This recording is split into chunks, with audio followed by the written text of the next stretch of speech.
Hello all and welcome back to Shatter Our Souls with Novaria. Today we are back in the Borderlands, and we're going to be finishing up some unfinished business. Now, last time we did end up beating Sledge, and, well, I have a little bit of a grumble guts after how many times he took me down during my deathless run. So today we're going to be giving him a little bit of, shall we say, insult to injury. And we are going to destroy his entire factory / base because we can. That's one of the wonderful things about Borderlands is that it doesn't really shy away from the less than savory sides of battle, shall we say. And so, here we are. We are at the Dull Headstone Mine, and goal is, at this moment, destroy the factory, beat up a couple of bad guys, just gotta hand it to him once or twice, no big deal. And while we're here, we're also gonna hopefully get a couple new pieces of gear that's going to benefit or boost the overall power of our character just a little bit. Now, at this point, we're kind of getting to the point where the difficulty of Borderlands 1 starts to level out. So, I've mentioned this a few times in my Deathless Challenge, that Borderlands in the early parts of the game is often significantly harder than in the later parts of the game. And the reason behind that is accessibility, first and foremost. In the early game, you're expected to have certain number of levels at certain points in time. About 5 by the time you beat 9 Toes, about 9 to 10 by the time you fight the second boss of Bonehead. This is kind of the expectation. By the time you reach Mo, Marley, and Sledge's bodyguard, the Roid Rage Psycho, you end up having to be about level 15 to 16. You should be level 18 to 20 by the time you fight Sledge himself. At that point, the game decides to take the gloves off and let loose.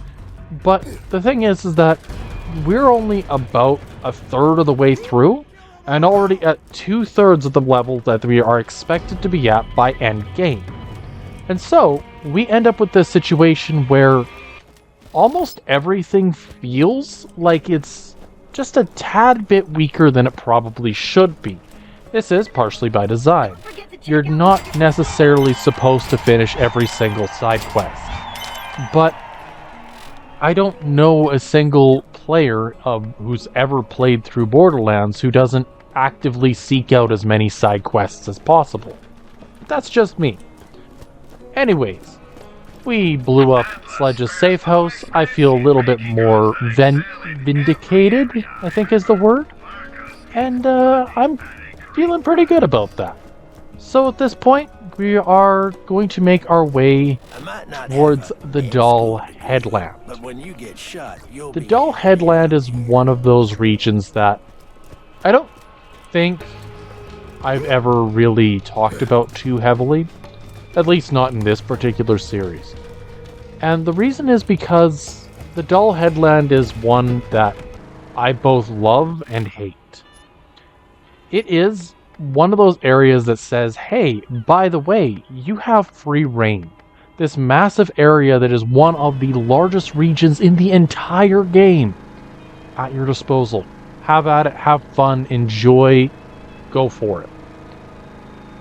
That's not the problem. The problem is the nature of the missions that the game gives you at this point in time. Now, some of them are pretty simplistic. Fight off a couple of bandits. Go around and destroy some fuel cells or fuel tanks. Find a weapon that's lost somewhere in one of the regions up in the north. That's no problem. All of these supposed missions are supposedly reasonably easy. What the big kicker is for the Dull Headlands actually has to come in the form of what the main missions entail at this point. Now, there are 3 main missions, 4, to the Dull Headlands that are tied to it. The first is that you need to be able to save Lucky. Lucky is an old friend-ish of Scooter's, who may or may not have some issue, or that Scooter may or may not have some issues with. Whatever, no big deal. You have to reset the... Wait, what? Oh, okay, I can work with this. So, for those that might be listening to this off to the side here, I am in the area where I am effectively trying to get something off the fan. It's way too high for standard melee attacks to work. But I may have just discovered, at least for myself, a potential glitch that allows me to destroy objects that are out of my immediate range just on the basis of being directly underneath it, by the looks of it. I think it has something to do with, because X and Y axis are the same, it's not checking the Z axis properly to be able to check whether or not I can melee it. That's my guesstimation. But if this is accurate, that'll mean that some of the missions I deemed impossible early on, like Mothrack, might be more reasonable and possible than I had initially anticipated. So, good news, right there. Anyway, we have to save Lucky. We have to reset the fast travel network, and once we're done resetting the fast travel, we gain access to the Mad Mel patrols and Mad Mel himself. And each of these two, I suppose, the last two missions, are significantly harder than what came prior. And this is a negative, especially for a melee-focused build such as this. Melee, depending on how you look at it. Everyone is talking about it. This is the biggest thing that's happened here in a long time. Think of the visitors we will have. Listen, if you find it, what's inside could be worth a fortune. But only if you get the right partner to help you sell it. So, partners? Yeah, Marcus is greedy. Anywho, aside from our love of capitalism here, the Mad Mel patrols and Mad Mel himself are by far and away the biggest wall we have to deal with at the moment. If we get hit by a vehicle at any point during the combat segments against vehicles in the Dull Headlands, it resets us back to the last time we saved. Or the last New U station. Cool. We have access to that. No big deal. The second is that it will always reset the enemy HP after they squish us. Meaning that there's no slow and steady in this particular mission. It is all about getting as much damage in as fast as possible and hoping that you get lucky enough that you are able to survive. That's the problem that I'm running into. Lucky's an old buddy of mine, and by old buddy, I mean Anywho. asshole that ruined my mom's girl parts. So, Well, sounds like he's in trouble, so you go on ahead and try Dull to Headland, survive while it long enough is so I can kill him at a later occasion. a smaller region than some, with weapons isn't necessarily the worst out there. Throw a couple of bombs, rocket launcher or two at your enemies and you're good to go. But I have a feeling that the Dull Headlands is going to end up being a 3-part series, and if I'm being honest, I truthfully believe that Mad Mel itself, just one boss, will be one video in this particular series, just because I've struggled with Mad Mel in the past. Mad Mel has exceptionally high damage absorption, and effectively it can take a hit. It is effectively driving a tank. And if it is possible to defeat with fisticuffs, which I'm not sure even is possible thanks to what I saw recently by the Backlogs. Check them out, they're a really good YouTuber. But if what I saw is accurate, that means that we need another means of defeating them, theoretically. Okay, so what would that be? My guesstimation is that raw physical damage is not applicable to vehicles, at least not in the truest sense. So we have to use something like grenades. And grenades are reasonable, but not part of our rule set.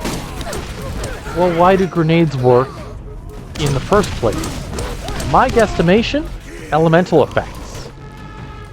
So, if my understanding is accurate, we can, shall we say, cause damage not through raw power, like Brick would be ordinarily predisposed to using, but through the use of elemental effect chance. At least based on my very basic mentality and understanding of the situation. We could potentially go that route. But that's neither here nor there. The other big bonus to this region is that we get 2 new enemy types. This region is home to the Sithid, which are a bug-like species. Incredibly hard to hit with a standard weapon, but incredibly lucrative when it comes to getting level ups and experience. A badass of the Sithid variety is more than capable of handling most enemy types. Like, would be more than capable of handling them fairly reasonably, even without the use of standard weaponry. And their EXP output is nearly 8 times higher than the basic bandits. Meaning, we are in for a huge EXP bonus in the near future, probably getting us up to level 21, 22. If that is the case, we're right where we want to be for taking out Mad Mel. Once Mel is defeated, assuming that we can, we will have next to no major blockades for the majority of what's left of the game. Potentially a couple like, what's his name? Not Baron Flint. It's the one on the turret in the canyon. Well, there's one individual in the canyon that's going to be a problem, or potentially a problem. And beyond that, we have a couple vehicles to destroy by Baron Flint in the Salt Flats, and that's pretty much it. Meaning, theoretically, assuming that everything else works out the way I intend, there's really not much standing in the way of a successful run, based on my current understanding of what that looks like. And would you look at that, level 20. So I am automatically going for Short Fuse. Short Fuse reduces the cooldown between cycles of using the Berserk mode. Berserk mode, of course, because of its raw power, will, Short Fuse skill will significantly boost the likelihood of a successful battle, simply because it's going to mitigate the number of times we have to run away from battle, like when we fought against, I suppose it would have been Moe and Marley. So that's a huge bonus. The other major bonus that we're seeing over that period of time is we not only have 1, but now 2, soon to be 3 different elemental effects, which means large elemental monsters or beefy enemies such as Moe and Marley are no longer as big of a concern as they once were, which I don't think I have to say how much of a benefit that is going to be. Oh, would you look at that? Scythids. So as I had specified, Scythids are going to be a huge boost. And as often as we can get around to fighting them, it is recommended to battle these guys. Generally speaking, their output of EXP is a tad lower than what you would expect from from certain enemy varieties. How do I put this? Their damage output is low, their EXP output is high. And what's weird is that they don't really have much for defense, offense, or anything in between. If you are watching right now, I apologize. At this point in time, I ran into a glitch, an oversight, something, where I'm not sure how I died, but I don't have... my walking speed was cut in half. I have no idea how it happened. I doubt I ever will. So at the moment, I am going to attempt to just complete this mission, and then I'm going to try to break this area wide open and hopefully see a positive in the near future. I can't even run fast. I couldn't even hit us. Oh my god. It literally wasn't moving, and I can't hit it. I'm getting knocked back by bullets while trying to move forward. Well, this is a ridiculously annoying one. Glitches in Borderlands aren't necessarily new. They're nothing to write home about. But they're also not something that we as players necessarily want to see all the time. It just so happens that this particular one really limits mobility, and I really don't want to reset everything right this instant because I'm halfway through a mission. Okay, I got some movement back. I'm not sure what changed, but okay. Yeah, this is my walking speed. This is terrible. So we're gonna flip the switch, head back to Firestone, I think, because if we head back to Firestone, maybe transport via fast travel will reset my movement speed. If not, I'm gonna reset the game in Firestone, and we'll go from there as need be. Wow, this is absolutely terrifying. It'd be nice if, Brick just showed up as a tank and yeah, okay, he can't move at all, but you also can't defeat him. It's the immovable object, unstoppable force situation. In this case, very much the immovable object. Anywho, we've flipped the master switch. We just need to spawn and teleport, and off we go to the races. Dull Headlands has always been one of those areas that has intrigued me. It's what I would consider to be a transitional area. It's a wide open area. It's meant to be something more... I don't know. It's transitional in that there's a lot of missions involved in this region, but storyline-wise, most of them don't really make much of a difference. Okay, 5 new side quests. So we're gonna hop in the driver's seat here. And off we go. And there we go. Off to Firestone. And hallelujah, I had to reset. Resetting the game has reset all my movement back to standard, which means I will not have to worry about that anymore. Thankfully. So we're gonna meet...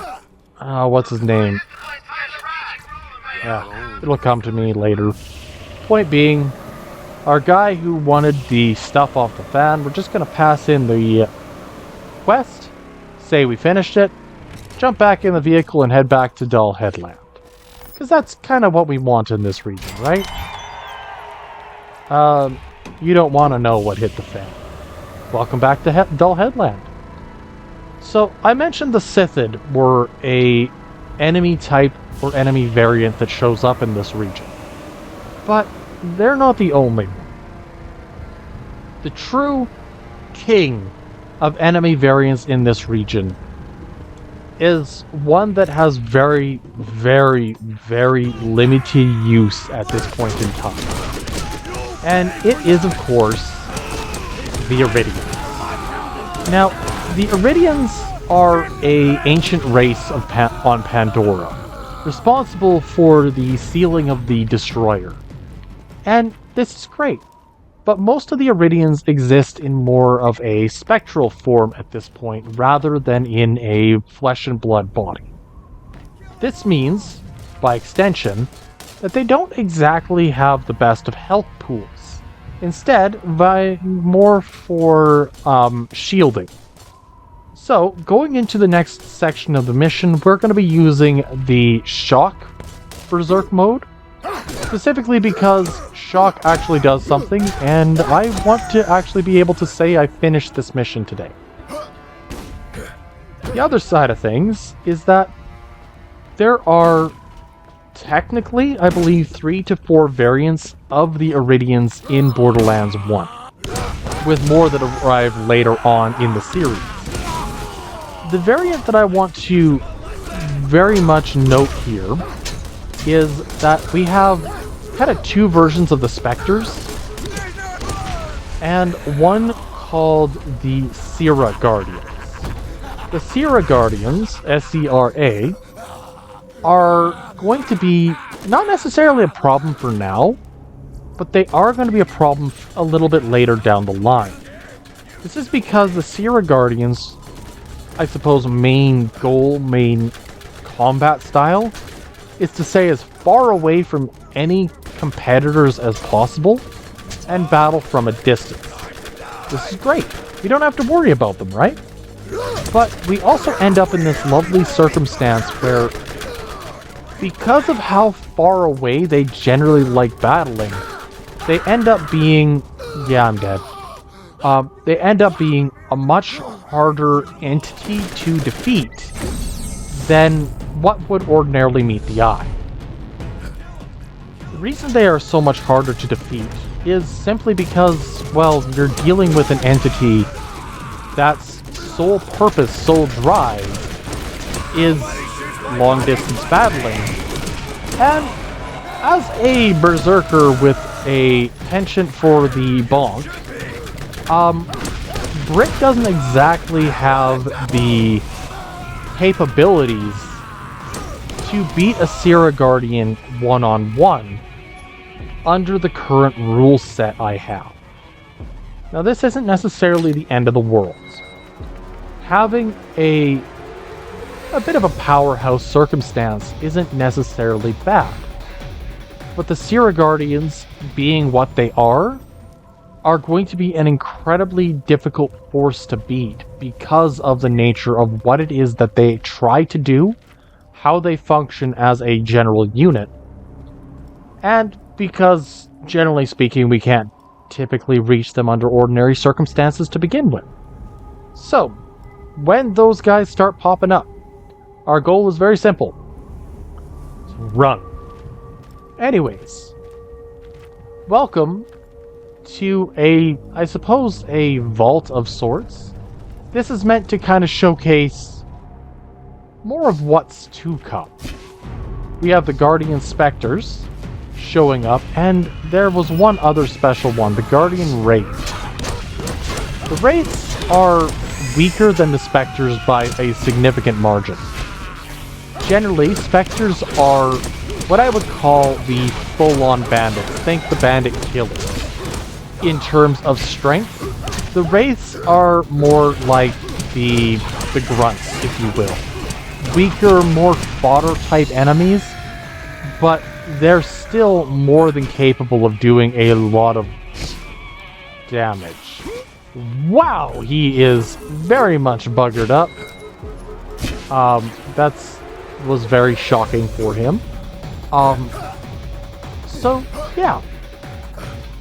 And I'm not sure if you noticed, but defeating the Spectre got us about 10,000 experience, which greatly increases the EXP bar and means we'll probably get another level up next video to begin with. So hooray! We're making astronomical progress and hopefully some level of positivity going forward. You know, I never really noticed, but technically I believe you can get out of here without actually fighting the Guardians. It's just that it's recommended to fight them anyways because of the raw output of everything that they give the player during those circumstances. With the, I suppose, the Spectres defeated, we have a bonus to deal with. The explosive artifact. Now, I am a sucker for big explosions, Mr. Torg would like me, and being able to blow up everything with a single punch sounds absolutely fantastic right now. Brick's ability to use explosions quickly, concisely, and in a way that is controlled so as not to do damage to him means Brick at this point is probably reaching a bit of an apex. There aren't very many things that really work for Brick the way explosions do. Knowing this, we have a lot of bonuses that we can start to play around with in the near future. We're still going to probably finish off the leftmost skill tree, as I believe that being able to do damage in what I would consider a more traditional means is absolutely a expected and desired outcome. But while we're here, we're going to do a little bit of bandit squishing because, yeah, there's a gas tank back there I want to destroy, and I want to see if I can destroy it with my hands. If not, we have something totally alternative that we have to deal with, and I'm not really sure I'm quite there yet. So, breaking down what to expect for next time. We're going to attempt to beat all of the side quests in this region, and attempt to beat a couple of the runner patrols. Now, I'll be honest, in the span of about a half an hour, I do not expect to defeat all the runners. In fact, it would be absolutely ludicrously lucky if I did. But we're gonna try it and see what happens. Worst case scenario, we can't. Well, that doesn't bode well. But that sure does. Anyways, if you like what you see, I'd love if you dropped a like, left a subscribe, and I'll catch you next week. Until then, I hope you all have a good one.